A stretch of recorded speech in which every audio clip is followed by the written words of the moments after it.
नायक।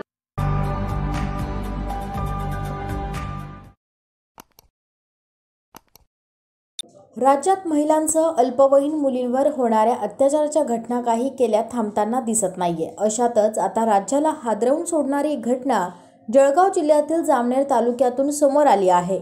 चॉकलेटचे आमिष दाखवून 35 वर्षीय व्यक्तीने एका 6 वर्षीय बालिकेवर लैंगिक अत्याचार केला, नंतर तिचा खून करून फेकून दिल्याची धक्कादायक घटना समोर आली आहे।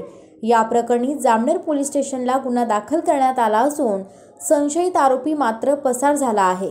नेमकी काय आहे घटना? जामनेर तालुक्यातील एका गावात आदिवासी कुटुंब राहतात। मोलमजुरी करून परिवाराचा उदरनिर्वाह करतात।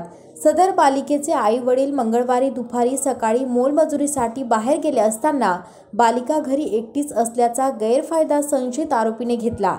संशयित आरोपी सुभाष इमाजी भिल वय 35 राहणार चिंचखेडा याने सदर मुलीला घराबाहेर बोलून तिला चॉकलेट घेऊन देतो असे आमिष दाखवले।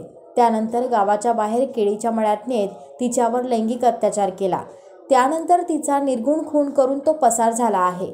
सदर घटना ही मंगळवार दिनांक 11 जून रोजी संध्याकाळी 7 वाजेच्या सुमारास उघडकीस आली आहे। या धक्कादायक घटनेमुळे जामनेर तालुका हादरला आहे।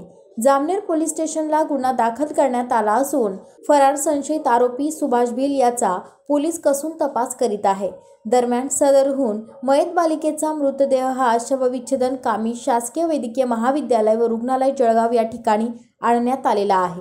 आतापर्यंत 24 घंटे पलटून गेलेले आहेत, तरी सुद्धा आरोपी पोलीस कस्टडीमध्ये नाही। त्याला आतापर्यंत अटक केलेला गेलेला नाही। पोलीस प्रशासन त्यांच्या मागे धाव घेत आहे, परंतु आमची एकच मागणी की तात्काळ त्याला अटक करावी। कारण की आपला महाराष्ट्र पोलीस पूर्ण देशामध्ये 1 नंबर आहे। महाराष्ट्र पोलीसची अशी पॉलिसी आहे की आरोपी जास्तीत जास्त 2 ते 3 घंट्यामध्ये त्याला अटक केलं जातं। परंतु आमचं एकच म्हणणं आहे की हा छोटासा जो आरोपी आहे हा अडाणी आहे, त्याला बाहेर जाता येणार नाही, त्याला काहीच माहीत नाही बाहेरचं, पण तो अद्याप सापडलेला नाही। याला अटक करावी, लवकरात लवकर अटक करावी आणि त्याला फाशी शिक्षा द्यावी। काल त्या मुलीचं पोस्टमॉर्टम वगैरे झाल्यानंतर त्याच्यावर जे लैंगिक अत्याचार झाल्याचं निदर्शनास आल्यामुळं सदर गुन्ह्यामध्ये भारतीय दंडसंहितेच्या 376 प्रमाण आणि पोक्सो ॲक्ट प्रमाणाने त्याच्यामध्ये कलम ॲड केलेले आहेत। त्याच्यामधला जो आरोपी आहे तो परवा दिवशीपासून फरार आहे। तर त्या संबंधानं आम्ही पूर्ण जामनेर तालुक्यामध्ये आणि आजूबाजूच्या तालुक्यामध्ये त्याचे फोटो वगैरे व्हायरल करून आम्ही सर्व पोलीस पाटील लोकांना आमच्या सर्व पोलीस स्टेशनला आम्ही कळवलेलं आहे।